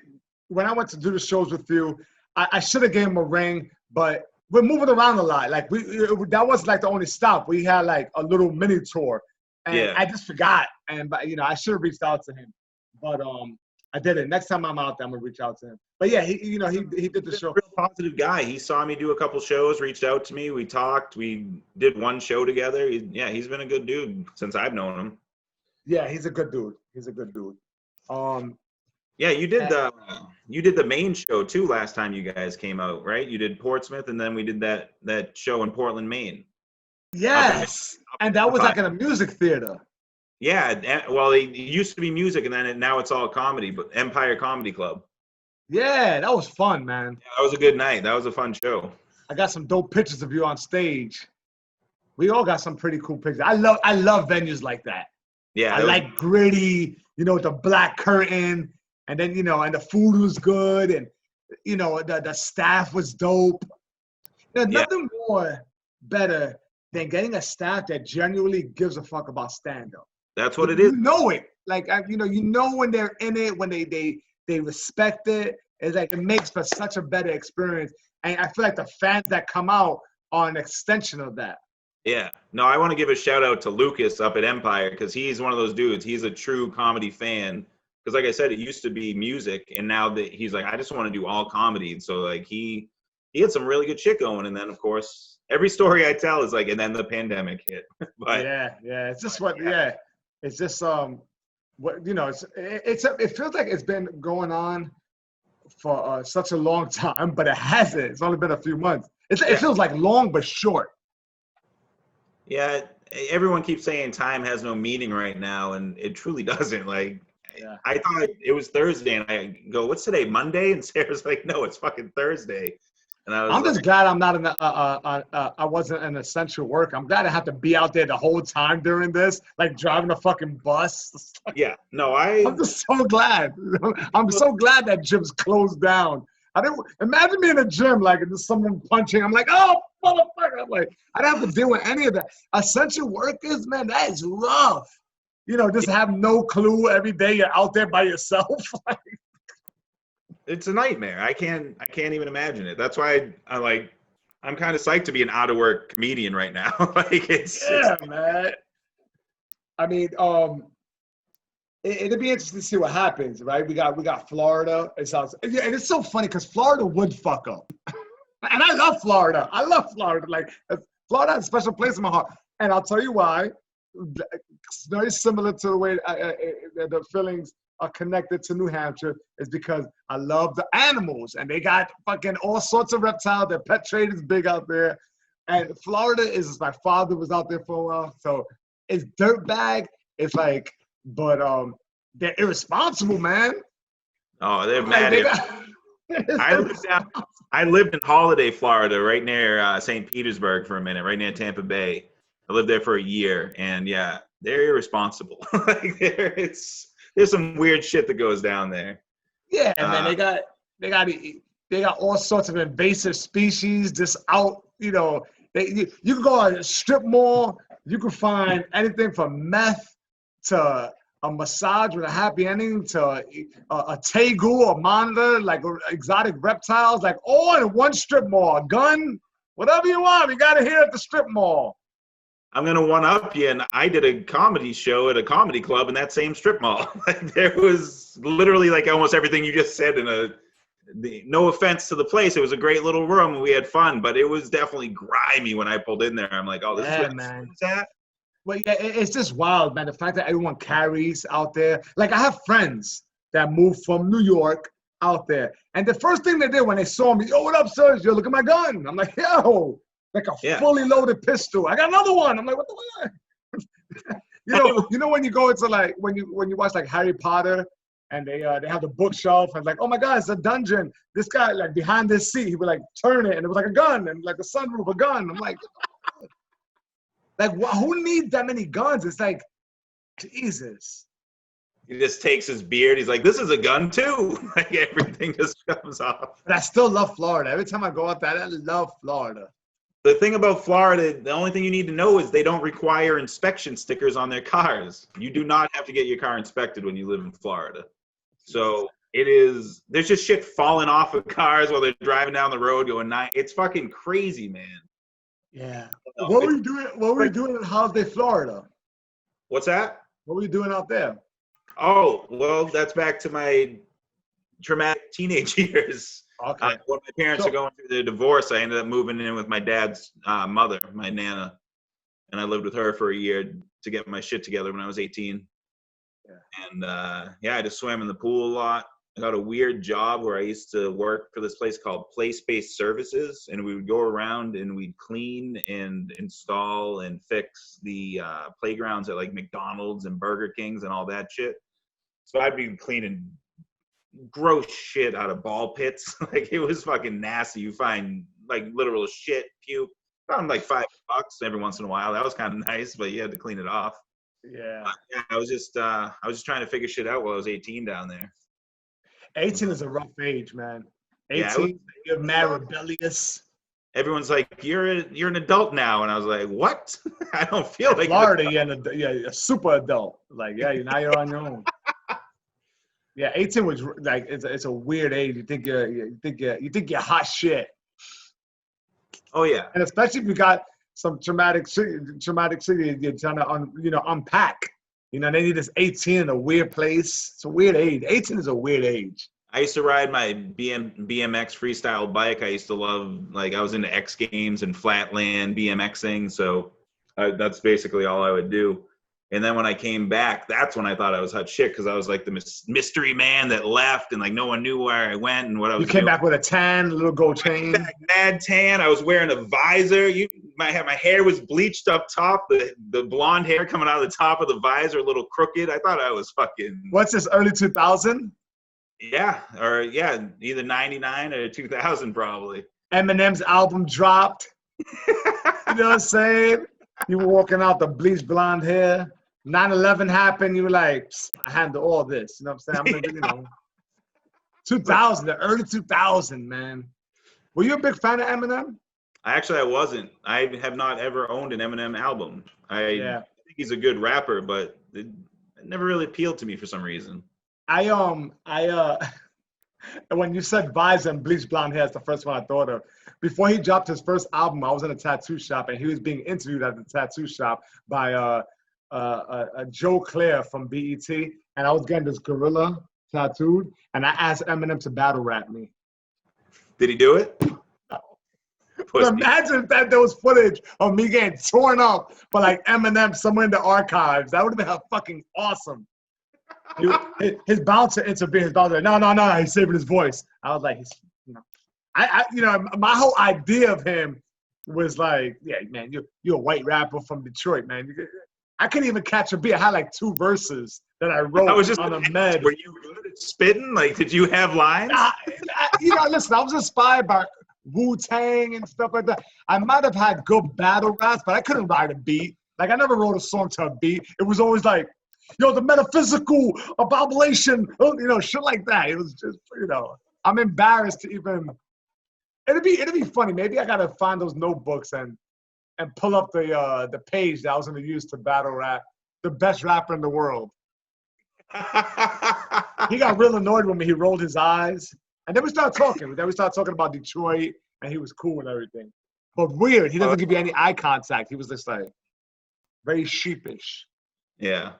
You know. I would be too, probably. You know how many people were probably trying to talk to him at that time? Yeah, but this before his fame hit. I mean, he probably knew he was the shit. He probably knew what he was capable of. I mean, he had Dre sign him, but yeah, he's just like he's a very like, you know, it was like there was definitely a barrier. And he wouldn't give a lot of eye contact. And he was like, yeah, I'm trying to. He was talking like this. I want Detroit to be put on the map, so that's what I'm gonna do. You know, and then he did the interview and he threw himself on the floor. And he was doing too much for the interview, like he was trying to be too funny, you know. And I was looking at him with I had a beanie hat to the side, like out of BC. Remember out of BC from Oz? I remember what we were wearing, and I was getting the tattoo. I thought it was the shit. It's so odd. It's so stupid. So stupid. If you look at like back and how you behave, like, oh, it's embarrassing. He probably feels the same way too, though. You know what I mean? Nobody really knows what they're ever doing, man. You figure it out as you go. It's like just figure it out. Yeah. But I love my friend Joe Vesey. He loves the story. He said, "Tell me the Eminem story. You try to battle the greatest rapper of all time with such confidence." And I tell him, he cracks up. He cracks up so much that his feet go like this. You know when someone just laughs and it's like, oh, their legs kick. Is he sitting down at the time? Yeah, every time I tell my friend Joe the story, he sits down for it. He just looks at me like this. He's like in a high chair. Tell me again. Yeah. Again. Do you hit a lot of music venues? I feel like a lot of shows are taking place like in New Hampshire. Like if I was out there, that's all I would do out there. I'll be hitting the trails, and every musician pre-COVID, I would have been seeing them out there at those dope small venues, man. I feel like that's the vibe. Yeah, there's actually the Shaskeen. The Shaskeen has a lot of good like rappers that I was into in the 90s and 2000s coming. Yeah, they had like a lot of like individual, like they have like Wu-Tang guys, but by themselves. Like it wouldn't be a crew, but like one of them. Exactly, and they like D Block's been there, and you know they Jada Kiss and people like that, Cormega, stuff like that. Yeah. Cormega never popped off. No, he never did, and I mean, frankly, he doesn't have that many good tracks. Like there's a few. He wasn't that good. Yeah, he wasn't that good. Jada Kiss is like, you know, he's consistent. I mean, his albums are okay, but every time he spits a verse, it's like, you do the ugly face. Yeah, his verse on "Run" on Ghostface album is one of my favorite verses ever. Yeah, that was a great song. So good. Did you watch any of the Versus songs? I mean, the Versus battles. I watched the RZA and the RZA premiere. There was another one with DMX and Snoop that just happened. I just heard. How did you watch it? Yeah, it was good, man. Those dudes are, you know, they did it well because they were in the studio together. I'm sorry, I'm just gonna make my dog. I said I was gonna make out my dog. But what's your dog's name? This is Curry Wrinkles. What up, Curry? So it was good. Like they did it well, man. They did it really well. And I just think that Snoop has just he has more of a unique mix of music. DMX is like one speed, and Snoop is just like, he's a lot of fun. He dances. You know. Yeah, no, Snoop definitely a lot of different vibes over the years. DMX is just hard every time. It's just fucking, he's gonna eat you alive. He's talking about like a relationship. Yeah. If it was me, I think I listened to more DMX over the years than I have Snoop Dogg. Yeah, me too. I loved DMX back in the day. Yeah. DMX, like Mike Tyson, is like you're always rooting for him. Yeah, and you don't know why. Like it's like. Yeah, I mean, I think because they're just so honest. There's something about someone who's just honest and owns their shit, and you see them for, you know, their flaws, their scars. You know, people like real shit. You know, like, you know, they want, you know, and if you're honest and you own it, and then you got a talent on top of that, it's like it's a beautiful thing, man. And you know, they created from that place. Absolutely. Fought hard, you know, and fought like every dude that he fought broke the head of the pigeon that he loved. Right. Like broke the neck of the pigeon he loved. DMX, you know, he always rapped like he was just fresh out of jail like a pit bull, and you know. It all comes from a certain kind of pain too, you know what I mean? So it's like they're turning that into entertainment for other people, but it's like therapy for them. Yeah. Do you find with with your father and everything that you ever want to turn that into art somehow, like a one-man show, or do you do a like other show where like suicide awareness? Have you ever did something like that, or do you have a joke about it? Have you been able to do something like that? I mean, that's like tough stuff, but have you ever? I joke about it too much. Like there's definitely times like on shows People where, are like, oh my God. yeah, no, people get real uncomfortable sometimes. And you're like this? Yeah, I'm like, this is real life, baby. Sitting there. Oh yeah. And that's just the opening set, baby. Wait till I come back on stage. But yeah, for real, I do have a lot of jokes about it, but I tend to riff about it. But I've been working on doing a one-man show. Like that's based around his whole deal, but like kind of how I've dealt with it and stuff. But yeah, I don't know if it ever come to fruition, but I have been writing some notes down for that because Yeah. like I tell stories sometimes. I'm like, oh, this might be like helpful to other people, or like you know, Absolutely. or even entertaining, like, you know what I mean? Like, but I'm still working on my confidence too. Like, I don't ever believe anyone wants to see or hear anything I do or say. Pull the trigger on that shit, man. Just a little piece every day. Pull the trigger on that? That's fucked up, bro. You want me to pop the pills too? Jesus Christ. If I could collect a better choice of words. Hey man, just take a shot. That was I set you up. I gave you that, and then you slammed it in. Bang. Oh my God, that's so dope bag of me. I do a lot of hashtag no suicide. And some people take that the wrong way. Like they'll reach out and they'll be like, hey man, you all right? Like friends and stuff. Or I've had other people be like, you look crazy writing that stuff. And it's literally just like little inspirational things when I'm feeling kind of down or whatever.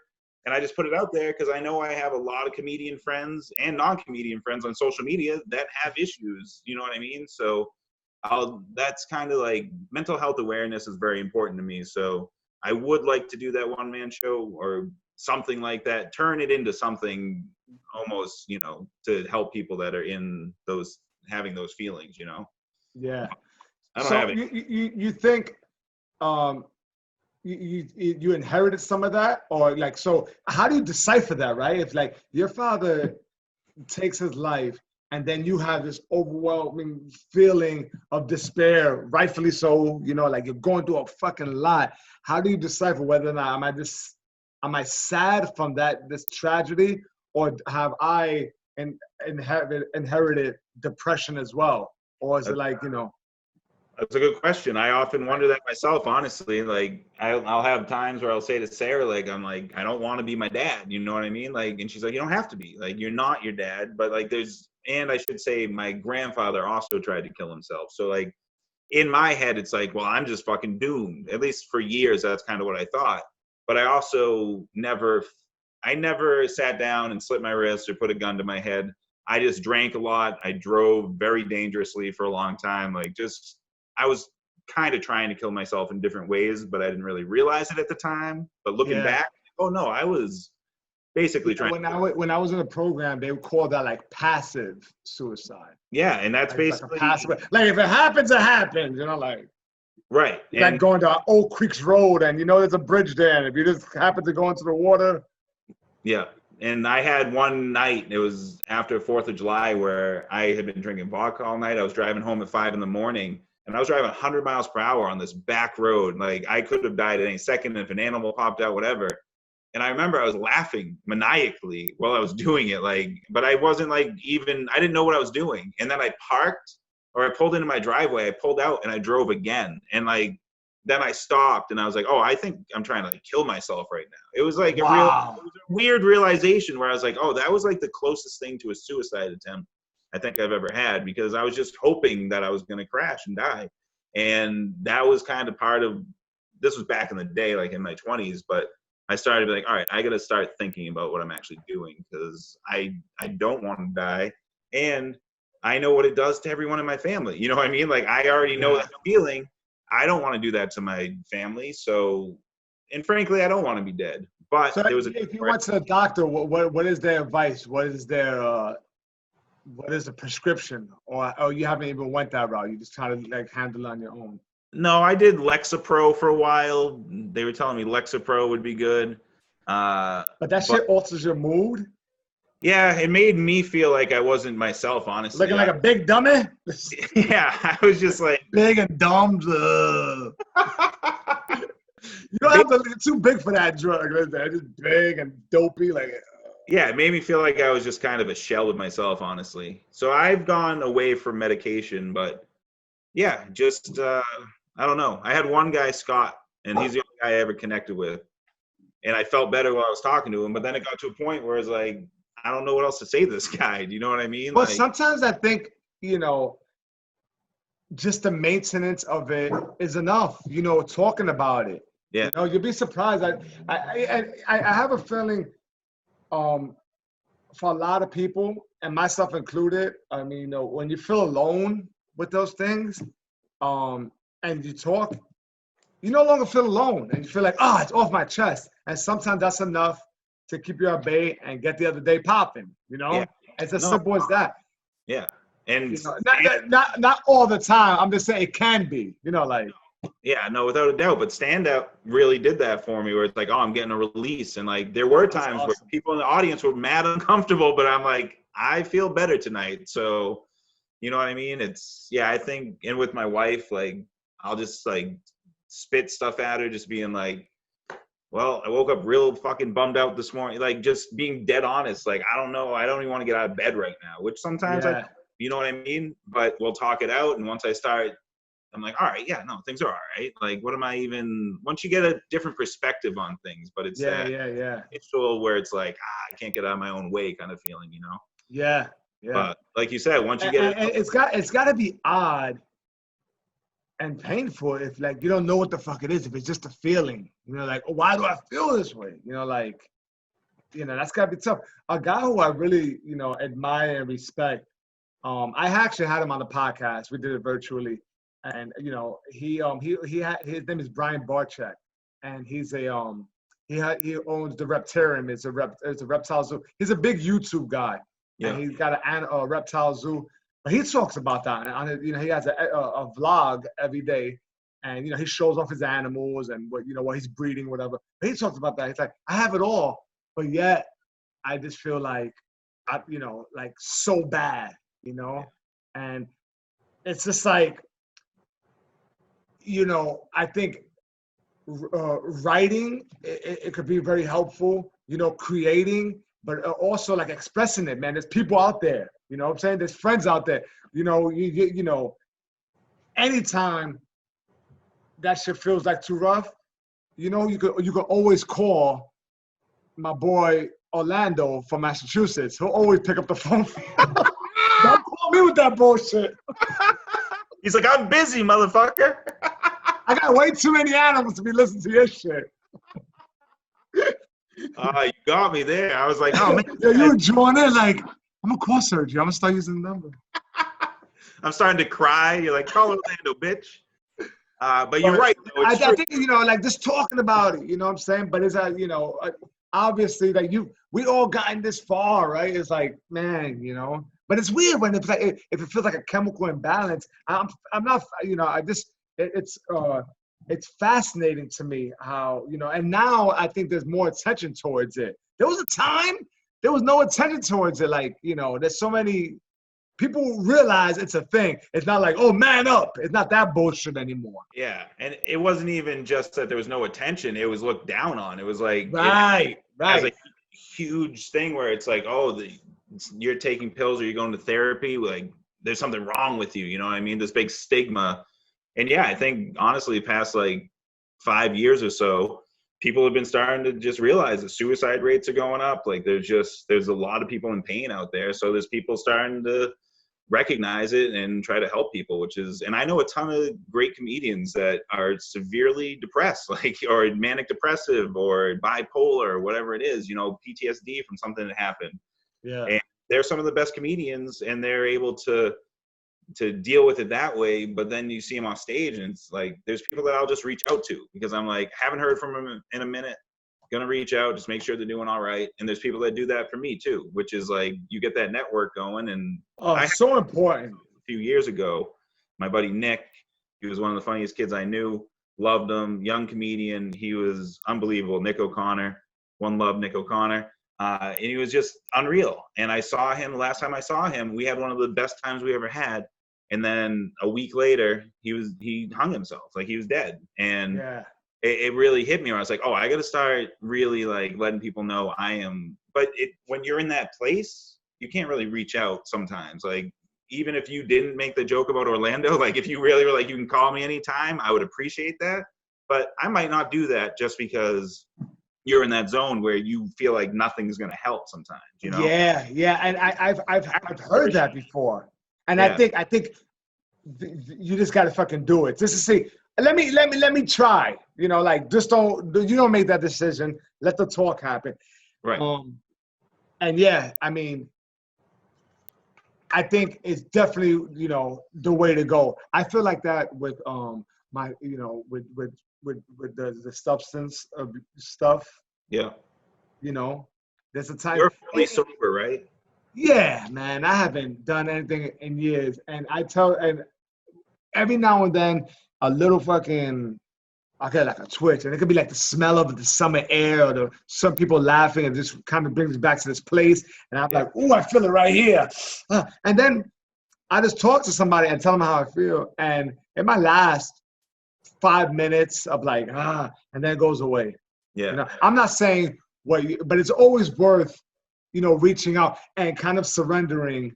You know, okay, this is the way I feel. I need to talk to somebody about it. That's a good word to use, surrendering, because it does feel like sometimes you're just like, no, like I'm not going to bother them with it, or you know, and you have people out there who absolutely care and love for you, and you got to understand like what you do for other people, man. You know, like you may not like people don't realize that, like there's people who look forward to hearing your voice, to seeing your face, or being inspired by you, you know, but for whatever reason that's clouded. You know, we create this noise in our head that doesn't exist. And it does exist. It fucking has value, you know, a huge value. You know what I'm saying? Like, so you always got to keep that idea close because you know, a lot. It's a big deal, you know. And you know, if you think oh, I don't want to bother somebody with some shit. Now, fuck that. I'm gonna bother somebody with some. Oh, I love it. I love the majestic name. I'm like, I gotta lighten the mood up a little bit. I know he's gonna enjoy this one. You know, I had a friend who did that shit to me one time. His hair is like, it got some volume to it. His hair was dead straight. And he had it he used to cut my hair back in the days. And his name was Rich. And he used to talk like this. And he used to tweeze his eyebrow. And he'd be like, yo, Sergio, going out tonight? Yo, all these bitches be on my dick. That's what he would talk. He said, yo, when I go out, I let out my hair and all these bitches on my dick. I'm like, what? You let out your hair? Like, he threw the hair out and like women would be like, and he would pull them in. Yo, and that's what I visualized. This one time, we're in the club. I go to the bathroom. I come back out. He had his hair in like a bun, right? But when I come back to the bathroom, he's laid down like this with a whiskey. And his hair is draped over the table, falling onto the ground. His hair was like 12 feet long. He's like Rapunzel. Yeah. This glossy, this over the table, onto the floor. He's not even looking to the side. People are walking over it. He's like, watch my hair. Put a little coat. Yeah, it's hilarious. You have good hair, man. There's power in that hair. If you cut it, man, you feel different. You feel mad light. Like, yeah, I don't know. It's been like, we just figured it out. It's been like 3.5 years since I cut it. So I don't know if I'm going to do it anytime soon. You got good head of hair, Pop. Thank you. I couldn't let my hair grow out like that. If I did, it would look like the Caribbean islands, just patches. That's what it would look like. Because that's the way I bald. Like when I went bald, it came out like it was in patches. It's like, there's Barbados. You look good, though. I feel good, man. I can't wait to visit you, man. Yeah, I'm gonna do that sooner than later, man. We're gonna make it. You know, even if it's I don't want you to feel pressure. If I decide, next week I'm doing something. If there's a show, there's a show. But it's definitely on the to-do list to go to Massachusetts. I got family out there. You know, I'm acting like if I go out there, I would like to hit Boston, New Hampshire, maybe Maine. Put some miles on that Fiat.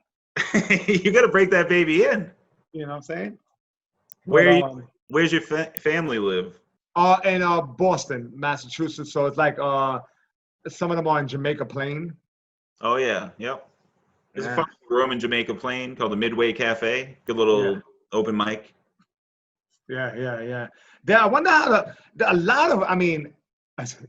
we forget that's COVID. I was like, I wonder how the comedy scene is doing out there. But like a lot of beasts come out of Boston. Yeah. A lot of funny motherfuckers, right? Yeah, they made a lot of good comedians. Yeah. Who's your favorite? Who's your favorite, like all-time favorite comic? I would say Mitch Hedberg. Really? Yeah, I can see that. Yeah, that's my dude. Yeah. I was real bummed when he died, but I literally had just gotten into him actually. Like 6 months, I was like, Mitch Hedberg's the best, and then he overdosed and died. I was like, this motherfucker. Yeah. His last show at Caroline's? Oh, was that Bill Hicks? I have no idea. I think that was Bill Hicks. I didn't know I was getting a comedy quiz tonight. My bad. Yeah, no, I'm thinking. Now look, Bill Hicks. Hedberg didn't die like during like a weekend at shows. He died like alone, right? It wasn't like during a weekend at shows, right? I think he was just in a hotel. Fucking around, hanging out. Okay, because I feel like Bill Hicks was at Caroline's, and then he was real sick, like he was real fucked up, and then like later that night he passed away. I don't know if it was like I'm mixing up my deaths here. Yeah, and you're showing me as a Hedberg fake because I don't even know how he died. You didn't like that shit. You're like, why are you asking me all these Hedberg questions? I thought you loved him. You don't know how he died?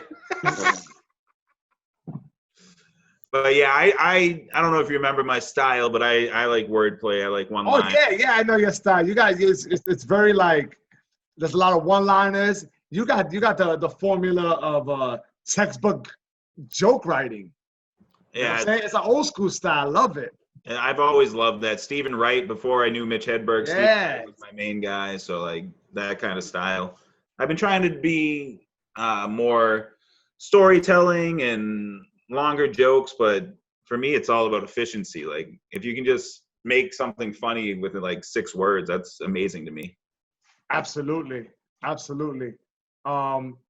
Yeah, no, it's interesting because I think you could do both because you do that very structured, like set up, twist, punchline, textbook, old school, like Mitch Hedberg style, but you're like a naturally funny dude.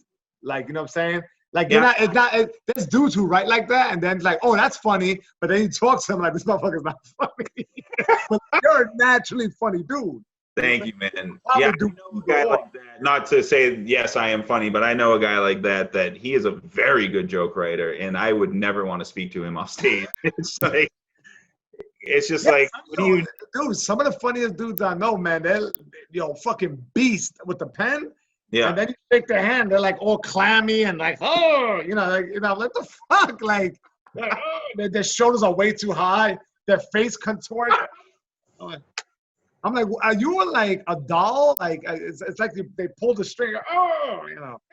Weird. I know a handful of comics who are just like beasts on stage, and like all their energy, their genius is really in their work. Because outside of that, they're mad awkward. Yeah, I mean, I think I'm pretty awkward. You make me feel like I'm not by the way you talk about when you met me. Like I'm like, oh, maybe I'm all right. I'm just a cool motherfucker. But I think a lot of comedians are just straight up awkward. But most of them have funny in their bones. Like if you're a good comedian, you're gonna be funny off stage. But there's those people that they just go for the formula. They're like, this is what comedy is. I'm gonna break it down and make it. But then, like you said, you try to talk to him afterwards, and you're like, oh, this guy's a fucking dud. Like, what are we doing right now? We were talking about Orlando. He's funny off and on stage. Like he's a naturally funny dude on and off stage. He's super funny. He's a good dude. He's great. He came up. He was. There was a guy named Sean. There was another dude named Sean from Boston. I think he does more acting now.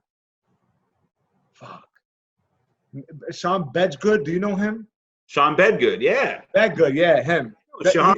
I kind of came up with him. Yeah, and he's out in LA now. He does more acting, right? Yeah, actually, when I went to LA in 2017, he was doing acting, but he's also part-time working at Budget Rental, and he ended up hooking me up with a rental car.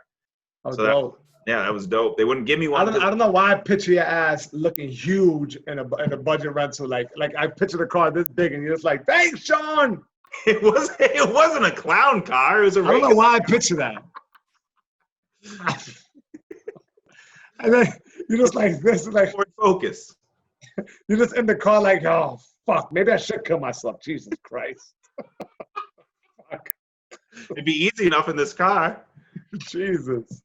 But yeah, Sean. And there was another dude who I was real close to. I just haven't spoken to him in a while. We're still boys, but I haven't spoken. James Goff. You know James Goff? I know the name, but I don't know him personally, no. Good dude? Yeah, good dude, good dude. And, I just feel like a lot of the New England, like, comics, they'll hit all those spots that you do and shit like that. Yeah, you got to bounce around. There's a lot of driving. There's nothing centrally located, unfortunately. Yeah. There's starting to be more clubs. Well, again, we're talking about everything like there isn't a pandemic, but before this happened, there was a lot more clubs popping up in Boston, like actual dedicated comedy rooms, and it was getting nice because you could do 2 or 3 shows a night, but for a while you couldn't really do that. Yeah, You're driving to Portland, Maine, or you're driving to Worcester, Mass, or whatever. But yeah, there's a lot of good people down there. It definitely is not easy. Like Boston fans, just like New York, I would imagine, are pretty rough sometimes. Yeah, I remember. So I was supposed to be in Boston this weekend. Oh, really? You remember? I was telling you, we were trying to get you on that show. Right. Shit, that's right. It was this weekend. I since the pandemic, I'm like scratching fucking shows off. Like, oh, that's not going on. But the last time I was in Boston, man, I ate like some bad fish. Oh, that's First right. show. Yeah, man. And they think it was the bone of a fish was stuck in my intestine. I was fucked up, man. Like I'm still paying that hospital bill. I shouldn't laugh because it's probably true, but yeah. I mean, it's not a big deal, man. I'm okay. That's the most important thing. But I just recently got the EMS. I got to get an EMS, dogs. Like I couldn't even walk to the hospital. I was like in the hotel room. I hosted 2 shows, and the second one I hosted 1 show. The second one I couldn't host, and I'm hurled over like this Friday night. I'm like, oh, and I got to the hotel, and this got worse, man. And I was just in the hotel room. And they thought I was a crackhead. The security in the hotel room was like, well, you doing drugs? I was like, no, man. I ate like a fucking bad food or something. And they treated me like a little bit like a junkie, dogs. They're a little bit like, they didn't believe that I was just sick. They were like, you got any weapons on you? Like, I was like, what? A little bit. Like, they definitely put on the gloves. And they're like, you okay? I was like, yeah, man, I'm just. I got bones in my intestines. Yeah, they never knew what it was, man. They gave me all these sedatives and everything, and I was in the hospital for almost 24 hours. They released me. And what do I do? Because I'm a self-sabotaging fuck. After I'm in the hospital for damn near 24 hours, I go to a Chinese restaurant and I ate 20 dumplings, General Tso's chicken, and fish with the bone. Because I'm like, no, man, that's reckless. You went straight for fishbone as soon as you got fishbone out of your intestines? I ate it like Heathcliff, like that. I was going to say that. Well, that way the bones don't go in. You got to... We're from the same era, dogs. You know what I'm saying? We got the same references, right? Like, Heathcliff was the shit. I'm like, that's pretty obscure, but I love it. So funny. I'm glad so funny. That's scary stuff, though. When you don't know what's wrong, and you just think, like... Yeah, it's so funny. Chris and the owner of the club come to the hospital, and Chris looked at me like this, like, oh, because I was all fucked up on drugs, and they sedated me like morphine and shit, and then like it was serious, like they didn't know what the hell was wrong, man. I was in so much pain, and then it got better. It passed or whatever, and that was it. Did you look down and there was just a little fish skeleton in your toilet? Fuck, man, it was weird. Yeah, Fucking that's odd. And then the club owner was such a dirtbag. I heard him talking to Chris, and he's like, "Oh, you guys ate at the same place. Better the feature than the headliner." Oh, fuck. Boy, shit. I laughed at that. He's like, he said, better the host than the headliner, because I was actually hosting. And he was like this, a little redhead guy. He was like that. Boy, shit, right? Oh, man. Listen, Josh, I really do appreciate your time, you sharing, man. You are the fucking best. Is there anything you could plug in? I mean, you know, the Instagram, if you're going to be on any podcast coming up, any shows, please let us know. I don't have much going on, but I do a Zoom show every Thursday. I'm just at Josh Day Comedy. You can see it on my little Zoom thing here on all the social media platforms. I share the link every Thursday at 8:15. We do a show. We raise money for the Grassroots Law Project for the Black Lives Matter movement. And yeah, we got like a cool group of 20 people that have been supporting us for like 18 shows now. So that's been kind of nice. And that's basically it. I'm going to be doing some outdoor shows, but no one that's listening to this will come to that. So it doesn't. How you know, man? How you know my fans don't, you know what I'm saying, don't cover the New England area? How you know a couple of my fans ain't from Worcester? Kind of just shit on you. Sorry. From Springfield. Listen, no one listens to your show, so don't worry about it. Yo, I have you know, I got, yeah, maybe not. I don't know. I got to look at the stats. No, but listen, I definitely want to go hiking with your ass. So you're gonna fucking lead the way. You're gonna show me a nice mix of snapping turtles, chipmunks, and I'm staying at your place. And your cat and your wife Sarah is gonna have to deal with it. All right, because I'm bringing the Fiat. I'm coming through. All right, you can park that right in the living room, probably. For real. I'd love to have you up here, man. And remember those snakes I sent you the picture of? Those black racers? Yeah. Those things are fucking big, man. So we got some good snakes up here, yeah, too. Listen, man, be careful, because a lot of times black racers or moccasins are mistaken for moccasins. That could be a venomous snake. Now you fucking tell me. I was out in the woods sending you live video, and now you're like, oh, by the way, I meant to mention. No, I think they're just water snakes. The worst they could do is musk. Yeah, I know. I've seen water moccasins, though, in the lake I grew up. These looked a little different than that. Yeah. I love all that shit, man. Like, you know, honestly, man, when I'm done with New York, I'm not opposed to New Hampshire or like somewhere like that, man. This is like, I want to fucking farm. I want to eat my own eggs. I want to have a hen named Kelly. And this, for real, man. You need to get yourself. You don't have any of that going on. No, as Sarah and I talk about, we're looking to buy a house in the next year or so, and we definitely want something with some land and farm style and grow our own food. I don't eat eggs because I'm allergic, and she's a vegetarian. Who the fuck is allergic to eggs, man? As big as you are. Jesus Christ. What's the fuck? It's fish bones stuck in their intestines. Talking about egg allergies. The next time you talk slick, I'm just going to go like this and take a hard-boiled egg and be like, yeah, talk shit. Talk shit. I'm going to put that egg to your fucking beard like a knife. Like, yo, shut up. Fucking eggs. That's adorable. And they make me bloated. It's not even a bad allergy. How did you find that out? Did you have like a bad reaction, or like you just knew? And I don't remember being allergic as a kid. Like in my 20s, I was like, oh, your Easter Sundays are whack. You're like, I can't fuck with it. Like, I can't fuck with it. Easter eggs, you find them. Yeah, but you couldn't find them. Oh, maybe you were able to find them because you started to get hives. I'm only allergic if I eat them. I can look at eggs. I don't know how sensitive you were. How much did you do Easter egg hunting as a kid? Of course. How much fun was that? It was the best, man. I love Easter egg hunts. The only thing that can equate to that feeling is like when you when you go like to a bar and you know when a drug dealer hides a stash in the bathroom and you're looking for the drugs, like that feeling, that's the only thing that comes close to that. I'm like, oh, it's like the Easter egg hunt. I never stole drugs from a drug dealer, I promise you. Me neither. Josh, I appreciate you, man. Really do, man. Tell Sarah I said hello. And yeah, man, we're gonna connect. I appreciate having you. I'm so happy we're able to do this finally. Cause I kind of, we dirtbagged each other. I canceled like last minute. I was like, oh, I'm gonna be out, training some people. And prior to that, you were like on Skull Mountain with a full mask. Okay. So I'm glad we finally figured it out. Same here, man. I really appreciate it. Thanks for having me on. And I definitely, if you want to come up, man, let me know. We'll make something happen. I appreciate it, brother. Have a fantastic night and a great show tomorrow, man. We'll talk soon. Thank you, brother. Stay safe. All right, peace, brother.